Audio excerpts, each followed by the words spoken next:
Merry Thanksgiving to all my Canadian YouTubers out there. If you were like me, you were enjoying some food yesterday and some, hopefully some not too cold outside nature.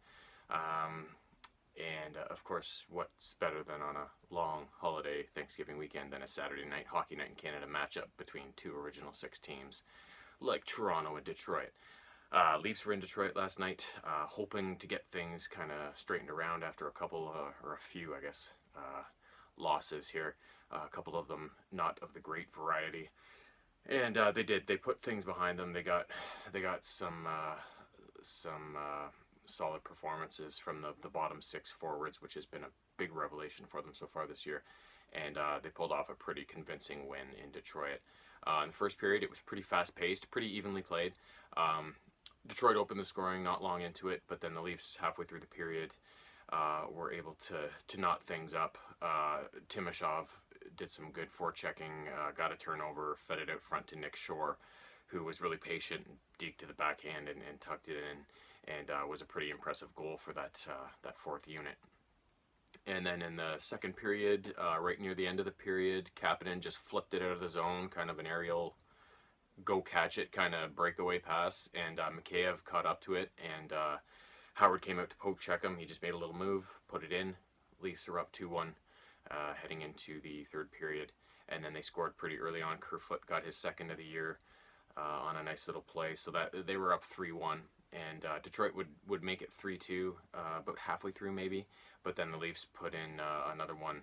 Muzzin got his first of the year on a nice little tap in from a nice little three-way passing play to finish it off, and Detroit would pull the goalie late in the game, but Moore, with some hard work, was able to send it pretty deep down the ice and hit the net, fortunately, for the empty netter, and sealed a 5-2 victory. So Fred looked good, but this was the first game in since this early in the season, maybe at all, where the Leafs were just all over them. Although, like, the first period was played pretty evenly, but as the game wore on, the pace for the Leafs they just kept at it, and they just overwhelmed Detroit, and they outscored them, they outshot them, they outface-offed them. Detroit had to block double the shots the Leafs did, and the only thing Detroit did more was out-hit them a bit, by not that much, but that's not surprising, right? So yeah, it was a convincing win, and like I mentioned earlier, the fourth line has been kind of a rotating kind of cast, with Spezza kind of coming in and out for Shore and those guys.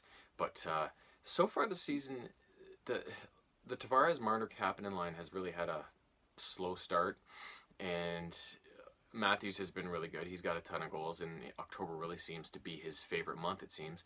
But the most convincing performances have been from specifically for me the third line, but the whole bottom six have been great. Last night especially, they were the ones who got pretty much all the goals except for Muzzin's goal, which came from a D-man, right? So they've been working really hard and having some really good shifts.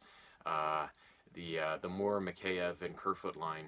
Kerfoot seems to really be settling in, and you're starting to notice his speed a lot, which is impressive. So I think for that trade, it's tough to see Kadri go, but it looks like they did get some good stuff back with him and Barry. So that'll be nice if he can keep that up.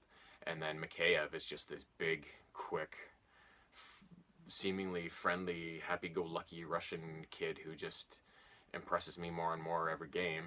And then Trevor Moore, we've seen him for the past couple seasons. We know how fast he can be. We know he's got some skill. And now that he's playing a regular role, it's just even, we're getting more and more from him. And then for the fourth line, Timashov and Shore, this was the first game where I really noticed them really picking it up. So maybe they just needed some regular minutes or whatever, and for the season to unwind a bit and get some games under their belt before they could start to really contribute. So yeah, I mean, if their bottom six end up being this reliable, can you imagine what happens when Hyman gets back and they get the Tavares and Marner line going, and the first line with Matthews and Nylander and stuff? Like, it could be a really tough team to stop all around, and not just on the power play or the top two lines, but all around. They can roll four really good lines, and their D hopefully will continue to improve, and and we'll see what happens. So, as I said before, I'd like a little more toughness in the lineup, but they don't seem to be trending that way as the league does. So, we'll have to see how the rest of this season unfolds and how things go. And but for now, that was a convincing win last night. Hopefully, it's a step to a winning streak of some sort, or some sort of a roll. And yeah, we'll see what happens. Have a great rest of the weekend.